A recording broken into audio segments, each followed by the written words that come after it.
Welcome to Dronacharya IAS YouTube channel. This is our daily newspaper video. So आज है 8th of February। तो चलिए देख लेते हैं कि आज के हमारे द हिंदू न्यूज़पेपर में वो ऐसे कौन कौन से न्यूज़ आर्टिकल्स हैं जो यूपीएससी प्रिपरेशन परस्पेक्टिव से हमारे लिए इम्पॉर्टेंट हैं, और आज इन आर्टिकल्स को हम इस वीडियो में डिस्कस करेंगे। वेल, आज हम सबसे पहले बात करेंगे इज़राइल और हमास के बारे में। Now as we all know कि इज़राइल और हमास के बीच में कॉन्फ्लिक्ट चल रहा है, वॉर चल रही है, और इसे लेकर रिसेंटली हमास ने एक ट्रूस की टर्म्स कह लीजिए या फिर एक सीज फायर का जो प्लान था वो प्रेजेंट किया था। एंड इसे लेकर अपडेट ये है कि इज़राइल के प्राइम मिनिस्टर ने इस सीज फायर प्लान को पूरे तरीके से रिजेक्ट कर दिया है, and rather they have said कि दे विल फाइट जब तक कि उनको एक एब्सोल्यूट विक्ट्री नहीं मिल जाती है। तो ये एक बड़ा अपडेट इज़राइल हमास वॉर से आ रहा है, इसको देख लेते हैं। और उसके बाद बात करेंगे इंडिया और चाइना बायलेटरल ट्रेड के बारे में। देखिए, चाइना हमारा एक इम्पॉर्टेंट नेबरिंग कंट्री है, और जब हम इंडिया और चाइना के ट्रेड की बात करते हैं तो पहले से हम ये जानते हैं कि काफ़ी बड़ा शेयर है इस ट्रेड का। अब इसमें अपडेट करने वाली बात यह है कि 2023 में हमारा जो ट्रेड है वो एक सेट लेवल जो है वो रिकॉर्ड पे पहुंच गया है। रिकॉर्ड हाईएस्ट ट्रेड इंडिया और चाइना के बीच में हुआ है। क्या इसकी इम्प्लीकेशन है? ऑफ कोर्स इंपोर्ट और एक्सपोर्ट की बात को यहाँ पे हम समझेंगे। हम चाइना से कितना इंपोर्ट कर रहे हैं और कितना एक्सपोर्ट कर रहे हैं, और इस पर्टिकुलर बायलेटरल ट्रेड का हमारे फिस्कल के ऊपर, हमारे फिस्कल हेल्थ के ऊपर क्या इफेक्ट हो रहा है वो हम यहाँ पे समझेंगे। And then we gonna talk about Maldives. देखिए, मालदीव्स की लगातार डिस्कशन हम कर रहे हैं। हमने पहले भी ये बात की थी कि मालदीव्स की अगर हम इकोनॉमिक सिचुएशन देखें तो वो उतनी कुछ ज़्यादा अच्छी नहीं है। रादर जिस तरीके से हमने श्रीलंका का इकोनॉमिक क्राइसिस देखा है, कुछ ही उसी रास्ते पे चलता हुआ आ रहा है मालदीव्स। बहुत सारे कंट्रीज से, स्पेशली चाइना से काफ़ी ज़्यादा डेट ले रखा है मालदीव्स ने। अब इसी चीज़ को IMF, हमारा जो इंटरनेशनल मॉनेटरी फंड है, उसने भी एक तरह से स्टेट कर दिया है। IMF ने वार्निंग दी है मालदीव्स को कि चलो मान रहे हैं कि पैंडमिक के बाद मालदीव्स के अंदर जो ग्रोथ है वो थोड़ी बहुत ही सही इफेक्ट हुई है, लेकिन अब दोबारा ऑन ट्रैक आई है, लेकिन फिर भी Maldives is at the high risk of debt distress. Debt crisis Maldives face कर सकता है जब तक कि मालदीव्स अपनी पॉलिटिकल, इकोनॉमिकल डिसीजंस को, पॉलिसीज़ को चेंज नहीं करता। तो ये एक अपडेट हमारे पास इम्पॉर्टेंट है। उसके अलावा हम बात करेंगे इंडिया की ऑयल डिमांड के बारे में। देखिए, हमारा एनर्जी वीक चल रहा है, इंडिया का एनर्जी वीक सेकेंड एडिशन है इस वीक का, और इस दौरान इंटरनेशनल एनर्जी एजेंसी ने एक रिपोर्ट रिलीज़ की है, जिस रिपोर्ट के अकॉर्डिंग 2030 तक इंडिया दुनिया का सबसे बड़ा, सबसे लार्जेस्ट ऑयल डिमांड ग्रोथ वाला कंट्री बन सकता है। तो एज ऑफ नाउ तो हम थर्ड नंबर पे आते हैं। हमसे पहले अमेरिका है, चाइना है, और हम थर्ड नंबर पे आते हैं ऑयल कंजम्पशन की। लेकिन 2030 तक दुनिया भर में सबसे ज़्यादा ऑयल की जो डिमांड है वो कहाँ से जनरेट होने वाली है? इंडिया से। ये रिपोर्ट किसने दी है? इंटरनेशनल एनर्जी एजेंसी ने। तो इसकी डिटेलिंग हम यहाँ पे देख लेंगे। अच्छा, एक इज़राइल हमास वॉर से जुड़ा हुआ ही अपडेट एक और है कि सऊदी अरेबिया ने ये क्लियर कर दिया है कि जब तक कि फ़लस्तीन एक स्टेट नहीं बनती, फ़लस्तीन को एक आइडेंटिटी नहीं मिलती, वो दोबारा रिस्टोर नहीं होता, Saudi Arabia will not have ties with Israel. तो ये सऊदी अरेबिया ने यहाँ पे क्लियर किया है कि जब तक कि नॉर्मलाइजेशन नहीं होती है फ़लस्तीन की, वो एक स्टेट नहीं बनती है, तब तक सऊदी अरेबिया का इज़राइल के साथ कोई रिलेशन, जो टाइज हैं, वो नहीं होंगी। ये अभी हमारे पास एक अपडेट आया है related to the Israel Hamas war. तो चलिए डिटेल में देख लेते हैं इस चीज़ को, इन दोनों ही आर्टिकल्स को इकट्ठा देखते हैं।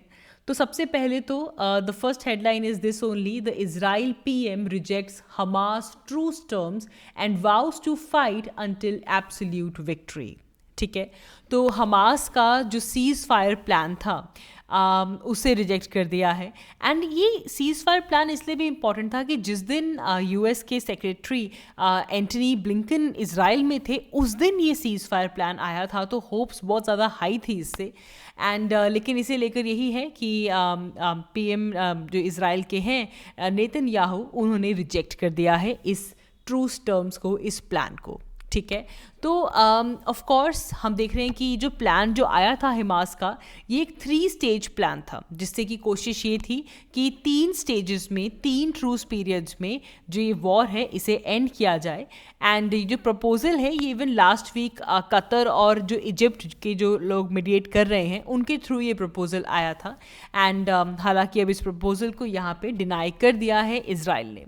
एक चीज़ यहाँ पे देख लेते हैं कि सऊदी अरेबिया ने यहाँ पे क्लियर कर दिया है कि सऊदी अरेबिया इज़राइल के साथ अपने रिलेशंस जो हैं वो नॉर्मलाइज नहीं करेगा जब तक कि एक इंडिपेंडेंट पैलेस्टीनियन स्टेट रिकग्नाइज नहीं हो जाती।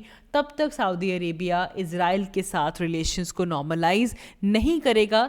ये चीज़ भी हमारे लिए यहाँ पे इम्पॉर्टेंट है ग्लोबल पर्सपेक्टिव पे, ठीक है। तो क्योंकि अब इस ट्रूस टर्म्स को रिजेक्ट ही कर दिया है तो ज़्यादा डिटेल्स तो हमें नहीं इसके बारे में जाननी। एक 3 फेज़ का प्लान बनाया था कि 45 दिनों का ट्रूस पीरियड होगा। पहले औरतों को, बच्चों को, जो हॉस्टेजेस हैं उनको रिलीज़ किया जाएगा, उसके बाद ट्रूप्स को रिलीज़ किया जाएगा, और लास्टली जो बॉडीज़ बची हैं, जो मॉर्टल रिमेन्स हैं, उनको एक्सचेंज किया जाएगा। ये एक प्लान बनाया गया था, but this has been rejected by Israel and saying that कि हम जब तक हमें एब्सोल्यूट विक्ट्री नहीं मिलती तब तक ये जो वॉर है ये कंटिन्यू रहेगी, ठीक है। तो ये एक अपडेट यहाँ से है। फिर बात करते हैं इंडिया और चाइना बायलैटरल ट्रेड के बारे में। तो 2023 में इंडिया और चाइना का जो बायलैटरल ट्रेड है वो अपने रिकॉर्ड हाई लेवल पे पहुंच गया है। तो बेसिकली पहले हम कहते थे कि इंडिया और चाइना के बीच में जो ट्रेड है वो 120 बिलियन डॉलर्स के आसपास का होता है, लेकिन आज से एक न्यू फिगर याद कर लीजिए कि जो ट्रेड है इंडिया और चाइना के बीच में वो कुछ 136 बिलियन डॉलर्स का हो रहा है। और इस फिगर की क्लैरिटी हमें ज़्यादा तब होगी जब हमें ये पता चलता है कि इस 135 बिलियन डॉलर का ये जो ट्रेड है, या फिर 136 बिलियन डॉलर्स का, इसमें 100 बिलियन डॉलर से ज़्यादा का इम्पोर्ट हम किससे कर रहे हैं? चाइना से। तो 100 बिलियन डॉलर इम्पोर्ट कर रहे हैं हम किससे? चाइना से। और इंडिया का जो इम्पोर्ट हो रहा है, इंडिया जो एक्सपोर्ट कर रहा है चाइना में, वो सिर्फ और सिर्फ 36 बिलियन डॉलर्स का है। ये चीज़ जब हम देखते हैं तो यहाँ से हमें दिखता है कि कितना बड़ा ट्रेड डेफिसिट क्रिएट हो रहा है। 100 बिलियन डॉलर्स का हम इंपोर्ट कर रहे हैं और सिर्फ अराउंड 36 बिलियन डॉलर्स हम एक्सपोर्ट कर पा रहे हैं चाइना के साथ, ठीक है। सो जो बायलैटरल ट्रेड जो हो रहा है, इसका जो असर है ये कहीं ना कहीं हमारे फिस्कल डेफिसिट के ऊपर काफ़ी भारी हो रहा है। And despite of all the disputes and disagreements that we have with China का शेयर इंडिया के इंपोर्ट में लगातार बढ़ता जा रहा है। इंडिया के अंदर जो इंपोर्ट आ रहा है चाइना से, इट इज़ इंक्रीजिंग, ठीक है। हालांकि जो ट्रेड डेफिसिट है चाइना के साथ हमारा, वो भी इंक्रीज़ हो रहा है, बट स्टिल हमारे जो चाइना के साथ ट्रेड रिलेशंस हैं वो काफ़ी ज़्यादा यहाँ पे स्ट्रॉन्ग होते हुए नज़र आ रहे हैं। तो ये एक बड़ा अपडेट है। अच्छा, अब एक आइडिया ये आता है कि इंडिया इंपोर्ट क्या करता है इतना। देखो, हम चाइना से ना मेनली इलेक्ट्रिकल और इलेक्ट्रॉनिक गुड्स मंगाते हैं, ऑर्गेनिक केमिकल्स जैसे कि फार्मास्यूटिकल्स के हो गए, प्लास्टिक आइटम्स जो हो गई, वो एक बहुत बड़ा कंपोनेंट है जो हम चाइना से इंपोर्ट करते हैं। वहीं जब हम एक्सपोर्टिंग की बात करते हैं तो हमारा जो एक्सपोर्ट है वो बेसिकली हम चाइना को कुछ कॉटन यार्न देते हैं, कॉपर देते हैं, कुछ और से एक्सपोर्ट करते हैं, कुछ ऑर्गेनिक केमिकल्स हम एक्सपोर्ट करते हैं चाइना को। तो डेफिनेटली चाइना का जो यहाँ पे कंट्रीब्यूशन है इस ट्रेड रिलेशंस में वो काफ़ी ज़्यादा है as compare to India's trade over here, ठीक है।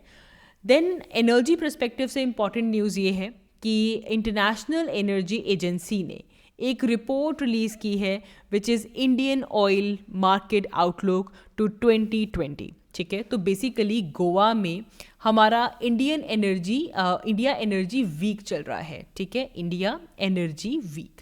इसे रिसेंटली हमारे प्राइम मिनिस्टर नरेंद्र मोदी जी ने इनॉग्रेट किया।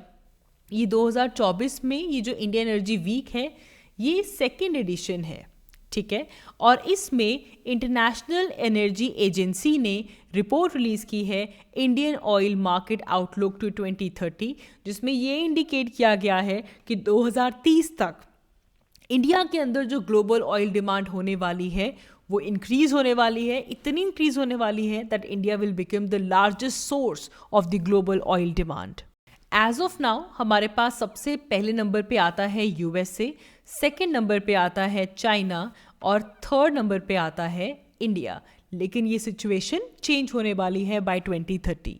इस रिपोर्ट के अकॉर्डिंग यूएसए और चाइना में स्लो डाउन देखने के लिए मिलेगा इन दी ऑयल डिमांड, और on the other hand reverse situation India में होने वाली है। इंडिया के अंदर एक रैपिड इंक्रीज मिलने वाला है, अर्बनाइजेशन कह लीजिए, इंडस्ट्रियलाइजेशन कह लीजिए, इकोनॉमिक ग्रोथ कह लीजिए, इन सब फैक्टर्स की वजह से India will become the largest source of global oil demand by 2030।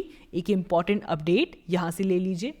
Lastly Maldives की बात करें तो हालांकि पैंडेमिक के बाद अगर हम मालदीव्स की इकोनॉमिक ग्रोथ को देखते हैं तो एक स्ट्रॉन्ग ग्रोथ आता है। आज भी टूरिज्म मालदीव्स के लिए काफ़ी इंपॉर्टेंट है, लेकिन क्या है कि मालदीव्स में कोई इंपॉर्टेंट पॉलिसी चेंजेस उन्होंने नहीं किए, और फिस्कल डेफिसिट जो है वो अभी भी चल रहा है वहाँ पे काफ़ी ज़्यादा, और काफ़ी ज़्यादा उनकी गवर्नमेंट ने लोन ले रखे हैं और काफ़ी एलिवेट हो चुके हैं वो लोन्स, जिसके चलते इंटरनेशनल मॉनेटरी फंड ने ये वार्निंग दी है मालदीव्स को कि आप काफ़ी हाई रिस्क पे हो, आप काफ़ी बड़ा डेट डिस्ट्रेस फेस कर सकते हैं अगर आपने अपनी पॉलिसी एडजस्टमेंट नहीं की। You really need to do some policy adjustments जिससे कि आपका जो एक्सटर्नल और जो ओवरऑल डेट का जो डिस्ट्रेस है वो कंटेन हो सके, लिमिट हो सके।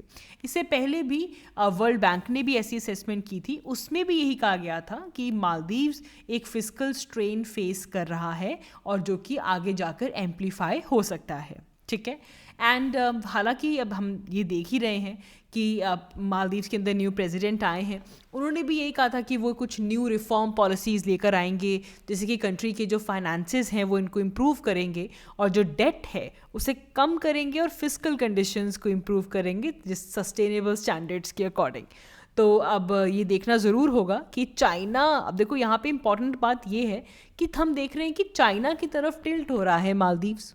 ठीक है, अब चाइना सबसे ज़्यादा जो लोन है मालदीव्स के ऊपर वो चाइना ने दे रखा है।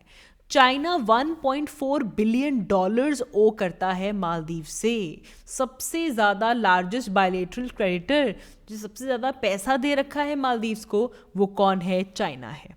ठीक है, और जिसकी वजह से मालदीव्स की जो डेट टू जीडीपी रेशियो है वो भी बहुत ज़्यादा है। मालदीव्स की डेट टू जीडीपी रेशियो 115% है। यहाँ से आपको मालदीव्स की इकोनॉमिक सिचुएशन दिख रहेगी।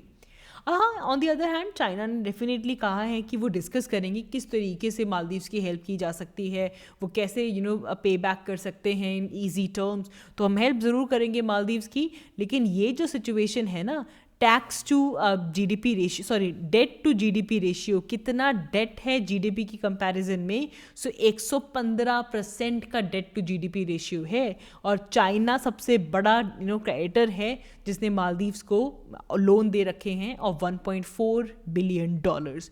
तो ये एक डेफिनेटली एक पर्सपेक्टिव है जिसके ऊपर मालदीव्स को ध्यान देना होगा, अपने पॉलिसी चेंजेस करनी होंगी जिससे कि जो फिस्कल डेफिसिट है, जो पब्लिक डेट जो इतना ले रखा है, वो कंडीशन यहाँ पे इम्प्रूव हो सके। ठीक है जी, तो ये कुछ आज के न्यूज़पेपर के कुछ आर्टिकल्स थे जो हमने यहाँ पे डिस्कस किए। That is all for this video. Thank you so much for watching. I will see you all in my next one. Thank you.